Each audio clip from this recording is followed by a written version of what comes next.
on. Oh, I see my secretary's turned up. Did you hear her? Yeah. Record in progress. So I've just been sitting here because I've got all of these. I've got a crate here. Yeah, great. And it's a great crate.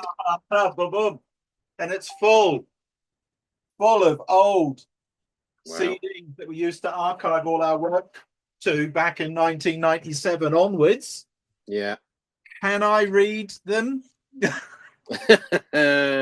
I've created a laptop with the Ubuntu system on it. It doesn't want to know. No matter what Unix commands I use, doesn't want to know. I tried High Sierra and Catalina, which is HFS Mac format, and should read them. No, doesn't want to know, does it? I built a Mac with a Windows System 7 Pro on it. It doesn't want to know. The only thing I can think is that because they're more than 15 years old, that was the limit for writing CDs, wasn't it, on media of the time? Absolutely. Yeah, it was kind of, it'll be fine. I remember the first CDs that came out. Wasn't there a thing with the ink was actually eating through the discs? They didn't know how long it was going to last. I don't think it ever happened, but the first lot, they thought it would. Let me pick disc 61.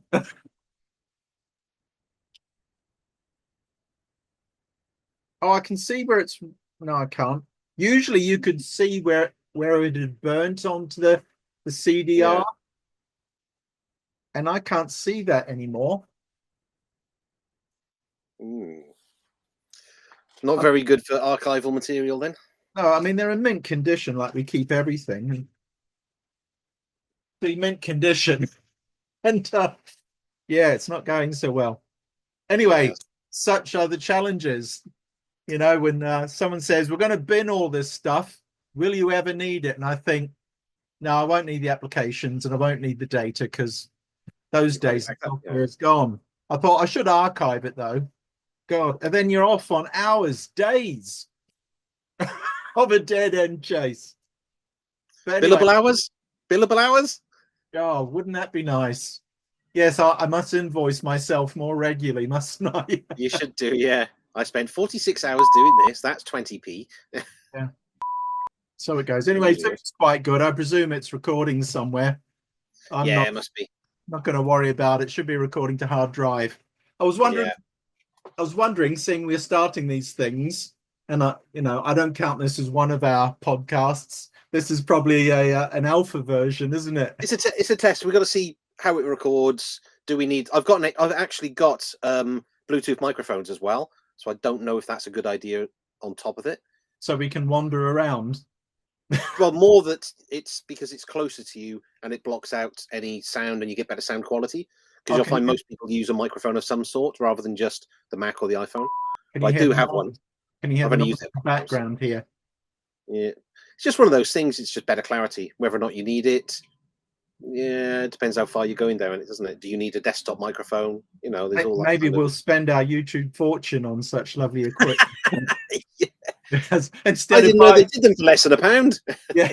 Instead of buying me a coffee, we'll buy me a 3D printer or a Ferrari. Yeah. Yeah, exactly. Yeah. Yeah. Or the model of one at least. Yeah. And I wanted this to be an easy thing, so I'm not going to do anything more than the IDM graphics where we've just got the big logo spinning in like we've got on some of the videos that we've done. Yeah, it's easier, isn't it?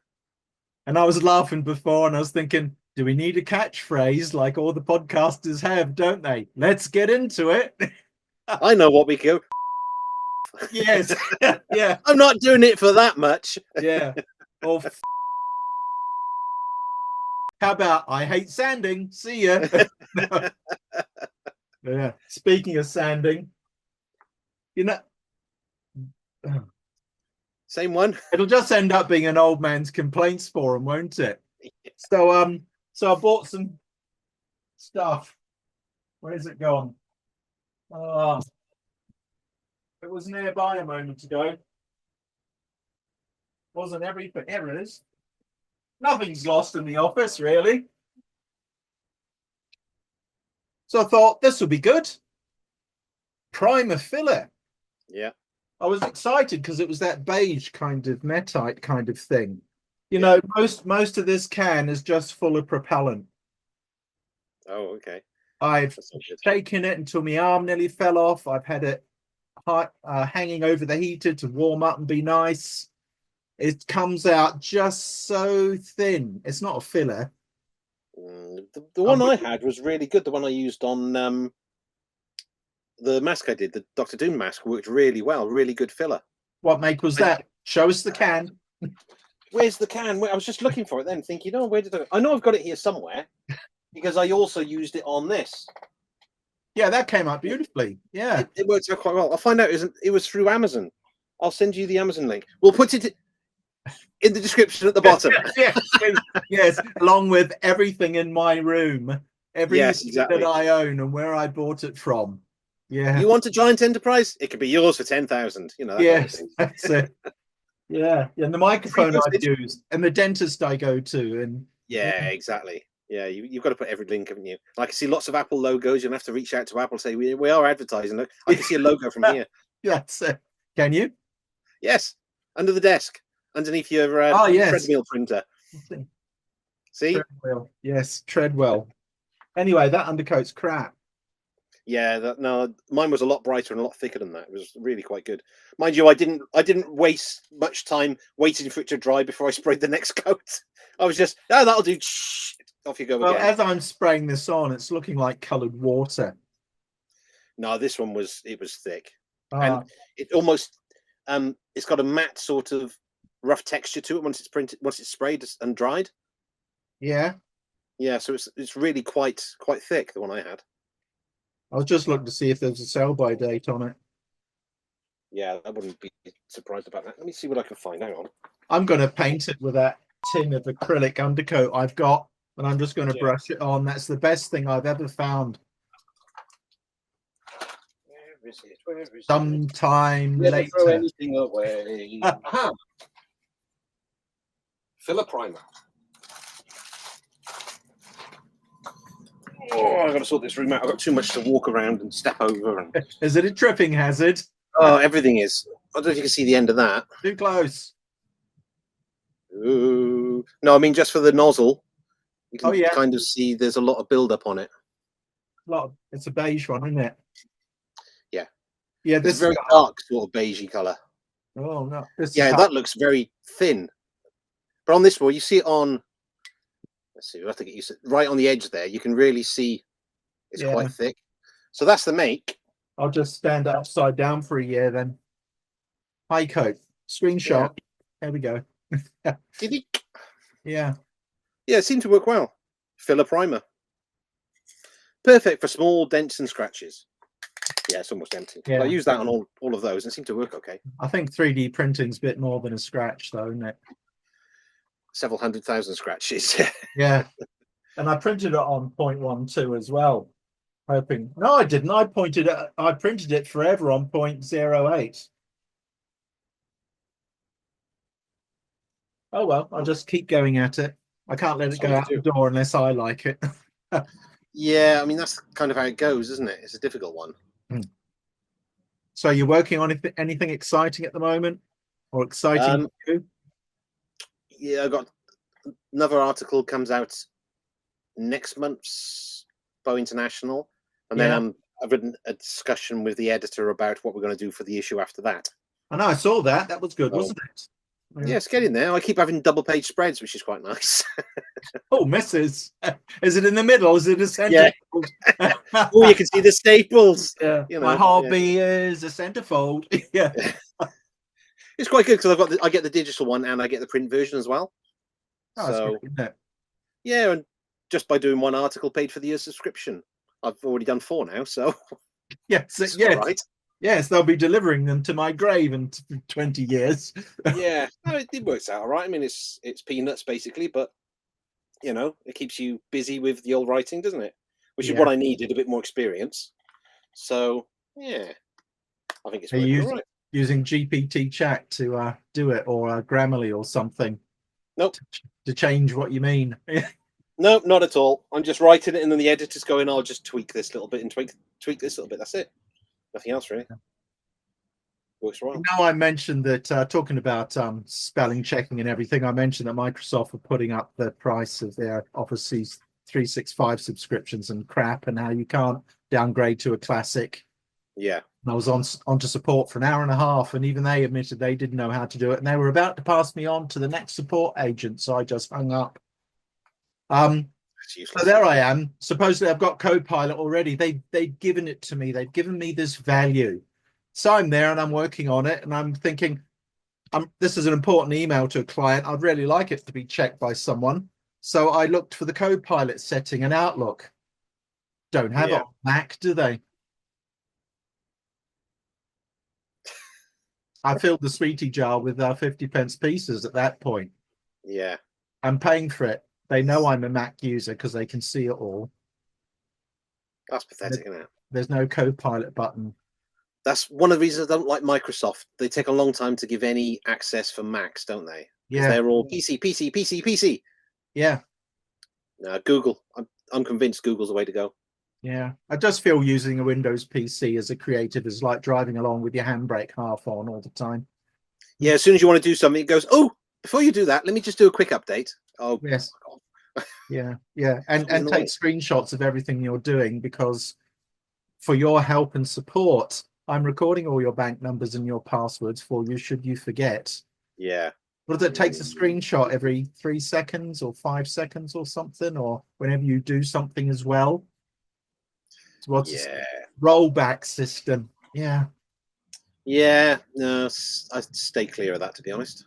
I think it's just us old people, though, isn't it? It's us that kind of worry about these things, because we know what it's like when the power goes off and when things actually break, and and it's just too much. And I expect the younger kids, I'll call them, and they're all lovely anyway, but they just accept it. They have no experience of the lights going off, as I found in a lecture once when they all started talking to each other. I went, why are you all mumbling? Why are you all on your phones? And they're going, what do you mean by when the power goes off? You know, I was saying, have a workflow, record everything, write it down, even the basics of it, and especially where you find your information from, because one day all of it could go when the power goes off, and they're all going, what was that? Yeah, it is a rarity now. We've had it, I think, twice since we've had kids. It's not very often it happens. How many kids have you got? Yeah, 2, exactly. Yeah. Oh, is that when the power went off? It's funny, isn't it? Because I remember the power went off the one time. We sort of went, what are we going to do? Oh, we've got an iPad. Let's just prop it up and watch a film. We had an external Bluetooth speaker, and we just sat there and watched an iPad in darkness. We just said, oh, we might as well. And then the second time, I think the kids might have already been in bed and just complete black. And we go, well, what do we do now? Go out and boil a cup of tea over an open fire, and then come back in and gather around the piano by candlelight. Well, it was one reason we always said. It's funny because we always said, oh, we should have a gas cooker, a hob, just so you can still boil water and everything else. And then when we moved to this house and built our new kitchen, we went, right, we're doing induction. So if we lose power, we've got no way of cooking anything or heating anything, because we haven't got a kettle. Anyway. You could burn all those books and notes you kept. Yes. All the kids' old school books. It's just one of those things. You used to worry about that because there were power cuts, but we don't generally have them anymore. Yeah, it's quite true, because the amount I've been backing up my clients in IT for decades now, and I'll say, be careful. We've never needed a backup or to reclaim it. The odd file, I think I've recovered maybe less than 10 files over 20 years from the backups, even though every month we have to do select a random file and I'll see if I can retrieve it from backup, just to make sure it's happening. The only time we've needed to do a backup was after a burglary or a flood. But in general, everyday working situation, never need to touch them. No. That's a lot of money. Yeah. Well, don't tell the clients that, basically. We've never needed it. Well, luckily, not so luckily. Luckily, the organised crime come round organised. It's like they've got a diary. We haven't done that company for 2 or 3 years, and I think I see a pattern. I think they're on a 2-year diary. And I was saying the other day to a client, I went, it's coming up to Christmas. You know, we should really be thinking about, you know, backing things up, taking some stuff off site over Christmas, not leaving all the laptops out. The next evening, it happened, and I felt really awful because I felt I jinxed it, or I felt that they felt that I'd made it happen somehow. So you were saying about these second-hand laptops you've got. Well, they're there. Yeah, I think I've got 7. I mean, if you want to run Ubuntu on them, they're absolutely brilliant. You know, some of them are 2000 and actually the Windows 7 one was a 2008 MacBook, skipped along fine. Yeah, it's funny. Ubuntu on a Mac Pro 2012. I think I've got a 2015 which has got Ventura, Sonoma, and the latest one, Sequoia. Yes, picture of a tree. Yeah, either a tree or a mountain, isn't it? Yeah. Yeah. Got to be nice and organic. Yeah. Show that we're saving the planet. Yeah, and if you use Open Core for Mac and you're patient, it'll run everything better. Even on like a 4 meg inbuilt graphics card Mac laptop, it skips along with Ventura, no problem at all. It's a far better machine, which just goes to tell you how much bloat code there is around, or code bloat, or whatever it is. Yeah. That's all right, isn't it? Yeah. It's always something new on there, isn't it? A bit like Adobe. One day it'll fix all their fonts, won't it? And saving across the network. Yeah. Yeah, I think Adobe have got a problem with that kind of thing. Always have done. I mean, color's their worst thing at the moment, is separating from Pantone, because that's been the biggest ball ache for printers. Oh, it's awful. I mean, we've had to export all of the Pantone libraries so you can now use them, because they're not included with any Adobe product, because they're not falling out. You have to subscribe to the Pantone color system. But when you're in an office with 100 people, you can't have 100 subscriptions of it. So one person's got to manage it, download all of the libraries, create the files, and then upload them to everybody's machine. But you can't save them on there. You have to link to it every time you want to load the swatch. I tell you what else is annoying. When you do an update, and often, you know, you can say, keep my old version, move my preferences or not. Whatever you select, I don't feel it's the right one. Your color libraries are wiped out too. Yeah. Got to watch for that. Yeah, because they're not part of it anymore, which is why we keep them separate. Because and apart from that cost, you then really do have to get these mobile device management systems, because now installing a system, you know, I had it written down and it was about 40 steps, which I was happy with. And you can zip through it in an hour on a fast laptop, no problem. But it's just the mind headache of doing 100. Yeah. Now you got to deploy it all, and then you got to subscribe to the MDM, haven't you? And you know, it's about £5 per device per month. Yeah. Times 100 devices, that's £6,000 a year. Well, this is where a lot of the companies are losing out on money, because everything that used to be you buy it once and then you can keep it going until somebody goes, you really need to update this because we're using such and such version. But now you've got to subscribe to it because it's the only way to get it. And they don't realize that's a lot of money when you've got all those apps that you've got to keep on a monthly sort of basis. And then with the whole AI generation that Adobe and things are doing, where you get credits, so you have to buy so many credits a month to be able to use any of their image manipulation stuff. I've not gone down that path yet, and don't want to. It could work out expensive if you do it a lot. I mean, you get so many credits per user on a subscription anyway, but every time you click generate, that's using up the credits. So it's not just the final one, it's every search you do as well for those generated imagery. God. But it's the way forward, apparently. That's what they'll be doing. It's a new world, isn't it? It's like, I don't know if you've tried it yet, but doing visuals and things in Illustrator, you give it an image of, say, a Coke can, and the flat artwork for a Coke can, it'll wrap it around the visual for you. Yes, native in Illustrator. Yeah, I saw that in Illustrator. Yeah, I love those shorts on Instagram of people who in like 30 seconds show you something. Yeah, exactly. But that's a job we used to do on a regular basis, and you know, it was paid for work. Not going to be much longer, is it? It's all auto until the power goes out, of course. Well, yeah, and then you're stuck to pencil and paper. Well, it's not the power that goes down first; it's usually the internet. That'll go down on a regular basis. We've had cuts of that quite often. Somebody's cutting through the wrong wire down the road when they're building a new house. Wait until they start building the 4th runway at Heathrow. Or was it the third? That's another one. 3rd or the 4th? I can't remember. I've lost track of all the third one. Or the runway. Yeah, we're waiting to find out what's going on because we're right on the edge of everything, but Heathrow's kind of just ignoring where we are. So we don't know what's actually going on with where we are. Yeah. Because apparently there's going to be new taxiways that go past our village, and there's going to be new car parks next to our village and a cycle path through our village, but we're not included in the compensation scheme for being disrupted because of Heathrow. But we'll be within the Heathrow boundary.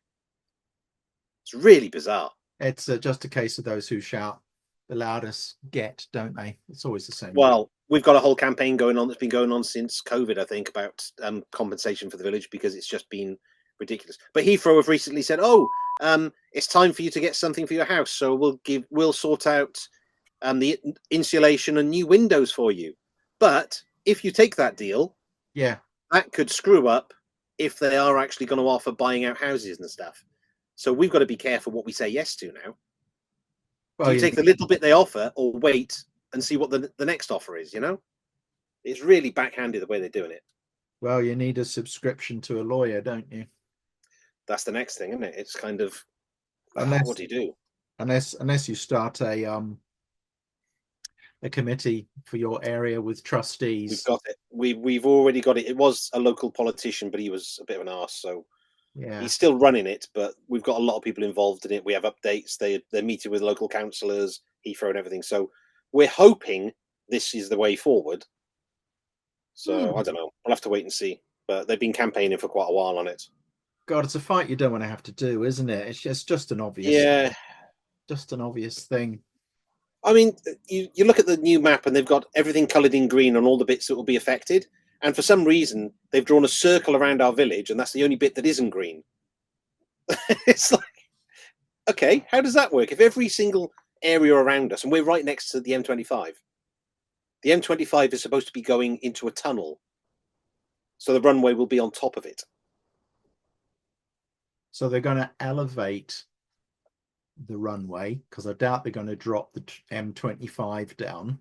Exactly. Which means they're going to lift up all of the geography and change all the wind flow and everything.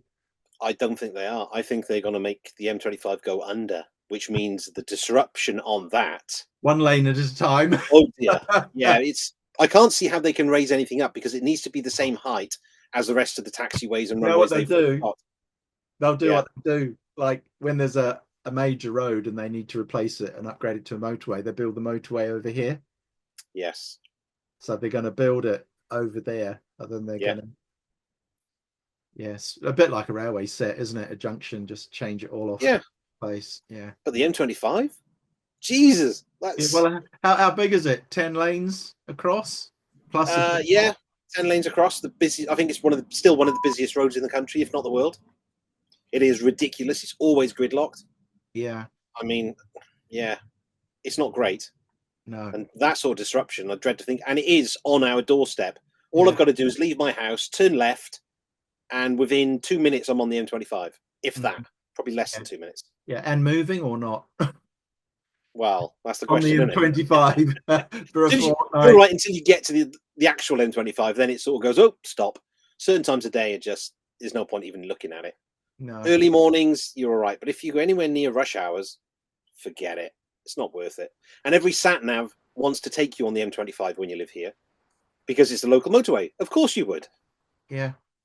Yeah, that's ridiculous. I have to turn off motorways on the sat-nav now just so it doesn't do it. Yeah. I was in the petrol station filling up, doing my monthly fill. Oh, what's that? my monthly half tank of fuel. Feeling guilty about the car being a yank tank and everything. Yeah. And there's a guy next to me in a gorgeous BMW M3, and he's really interested in my car, which is really nice. We have a chat. And he goes, how many miles per gallon does that do? And I'm thinking, oh, here it comes, And I'm saying, well, in the winter it's about 18, in the summer it can be 26 or something. He goes, that's brilliant. He says, mine does 10. And I'm going, what? What is it? How the hell does he do that? That's must be driving like a mad person. BMW driver, yeah. Yeah, he must have sports mode and everything turned on all the time. Probably doesn't know how to turn it off, let's be honest. Probably turned it on once and that was it, you know. That's your setting. He said he spun a bearing in the engine, I don't know, this year, last year, whatever. £12,000 it cost to put the bearing back in. Yeah. Wow. I've got 9 cars, he says. I didn't have enough to I mean, the petrol forecourt really isn't a place for a long conversation, is it? No, it's not. That's kind of. Do you want to see me Stingray, darling? Ooh, Mrs. Yeah. Let's see if I can share my screen. If I can remember how to do it. It is here somewhere, isn't it? Like I say, we're used to using, well, there's a share screen button. Oh, there you go. There it is. Here we come. Let's see what happens and if it records it as well. It should do, shouldn't it? Because it's now. There you go. Can you see Stingray? Now I can. Did you have to select something? No, didn't have to do anything. It just came up. Yeah. So, you know, it's kind of coming along. It's all right, isn't it? I think, yeah, I haven't quite got, I don't know if I've got the underneath right yet, and it's slow, it's showing it in slow resolution. The hardest thing was the torpedo tubes at the front, trying to put a giant Smarty-like flat circle in there to try and carve in those bits. It looks quite nice in solid color. Let's have a look. Yeah. There we are. It looks reasonably cool there. It's coming along. It's all right, isn't it? A wee bit. Let's see if I can fit all to Windows. Yes. It's only taken me 2 years. Well, it's not long, is it? How well does it come apart for printing and things? That's the question. My first question. Oh, I'm not worried about that. Hold on. I'll click the wrong things here. Just trying to get into one part. Body fin, body intake, hull. There we go. Let's have a look at hull. There's the hull. And the hull is... the hull is lofted. I did many, many, many little shapes. Hold on. Let me get to line art. There we go. Yeah. I keep see the thing is with so many projects on the go, you just lose your mind when you come back to them. I was going to say, you're trying to remember what you did. How did I do that? Why did I do that? There you go. Yeah. This is the best way I can get it to work, is to do it like a boat hull. Yeah. And then the loft in betweens them, as you know, and then the loft value, you can up the subdivision dicing on the whole thing. Mm-hmm. So it looks all right, but it's written. See, that doesn't look right there, does it? This curve here. Yeah. That just doesn't look quite natural. So yeah, it's a challenge, and it's that's why it takes ages. But it'll probably be the best one out there when I'm finished.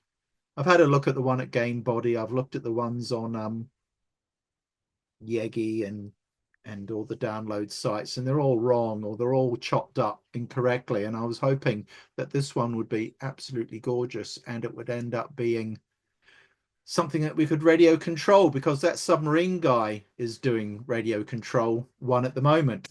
And I'll send you a link to that one. You might have done, yeah. Yeah, I know life's busy, and I send you a lot of stuff. There's so many links. You look at it and go, "Oh, that's nice," and then 5 minutes later, what did I just watch? No, it's really worth watching. I don't know if I got time to find it on the thing, but he's really good, and I like the way he presents on YouTube as well. He doesn't plan it; he just speaks quite naturally, and I think you've got to. If it's too scripted, it's just it's not the same, is it? All he does is turn it on and off quite a lot to edit it, which is fine. Oh, that's nice. That's us. Oh, it should be on my watch list. I'll try and be quick. I should have had this primed up earlier, shouldn't I? When we come to do the real thing, I really need to prepare it like a lecture. No, that's a different one. No, I'm wasting time on it. Yeah, I need to be better prepared for these kind of things.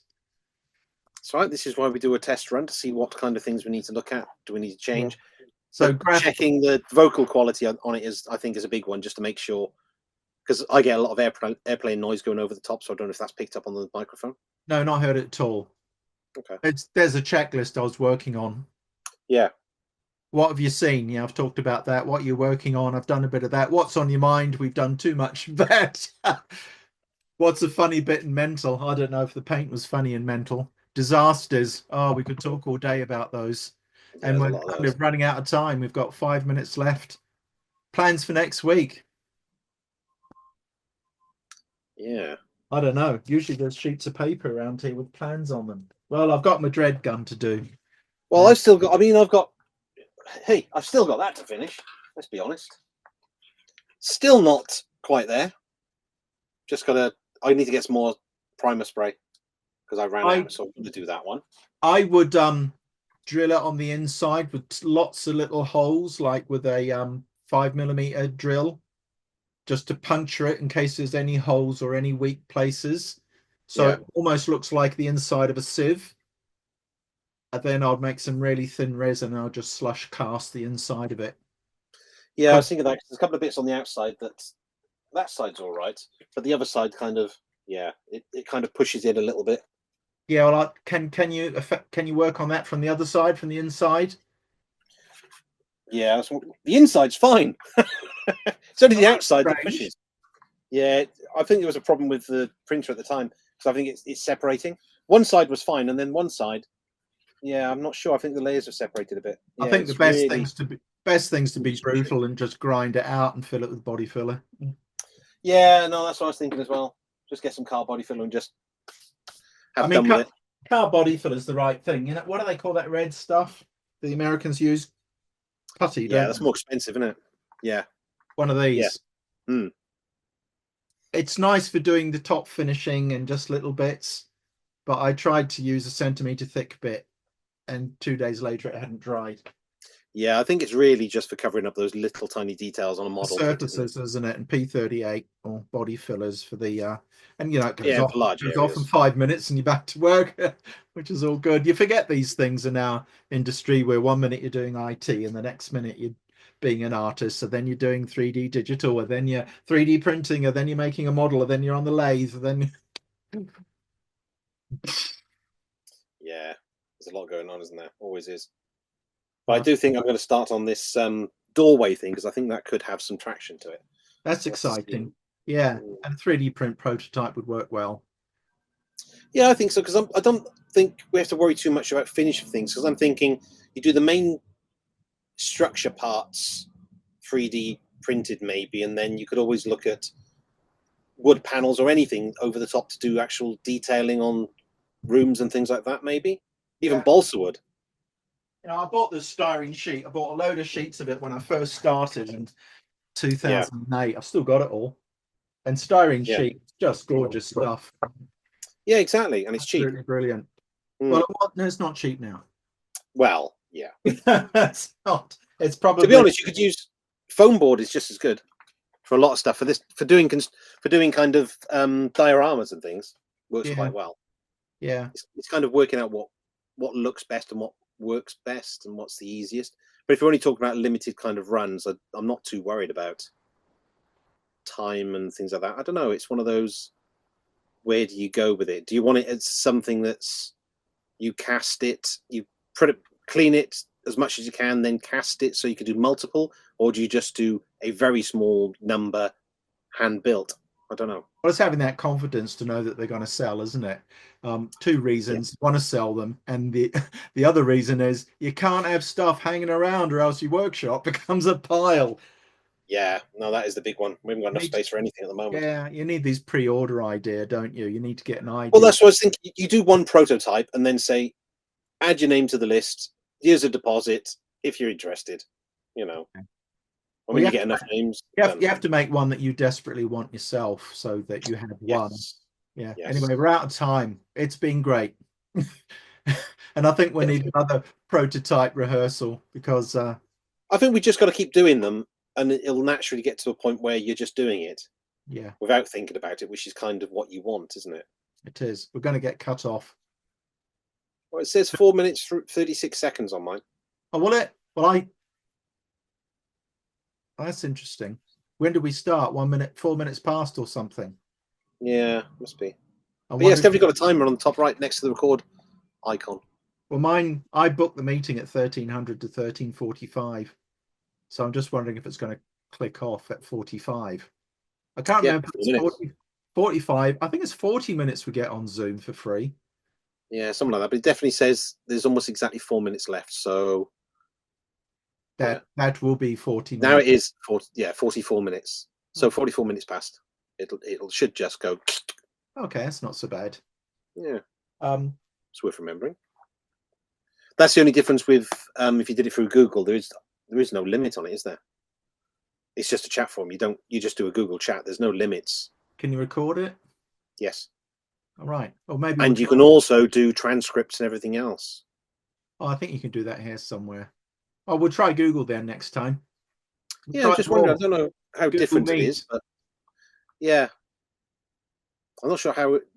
I mean, with this one, how does it record the videos? Because obviously, from your side, you've got one big, one small. How does it record that? I've got two side by side, equal side by side at the moment. Yeah, that's the difference because I haven't set that up. And I haven't touched my window, so it doesn't scroll and auto adjust sizes and things.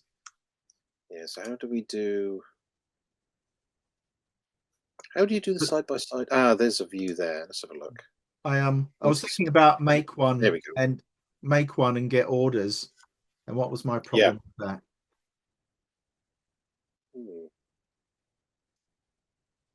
can't remember. It's gone. That's it. It was really good. I'll have to message you later with it. There is a problem with it.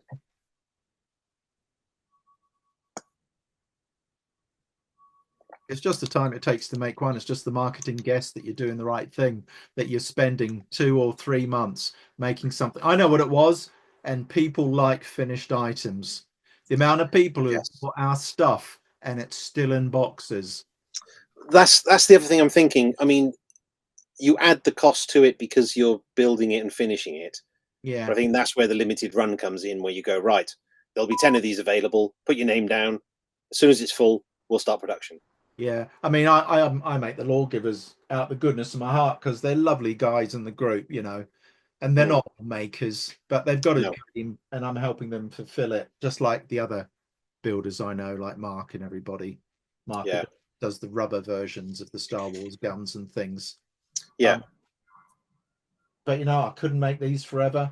And also, like our ROTOcaster, I want to make 100. I can't make a ROTOcaster one at a time.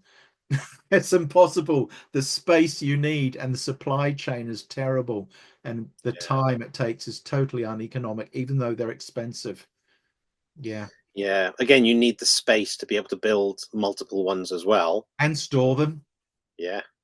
Again, so you'd need a sales list, fill it, deposit, hire a warehouse. Literally, I would need to hire a unit if I was making these ROTOcasters. Yeah, so I'll be chopping aluminium for like a week. Yeah, exactly. You'd have to, wouldn't you? I mean, is there enough money in it if you could get enough sold in one go? You know, I don't think there is really. No. I mean, if you had your own, I think if you had your own workshop with space, that's a different matter. The profit comes by having people, juniors, doing it. We are too expensive.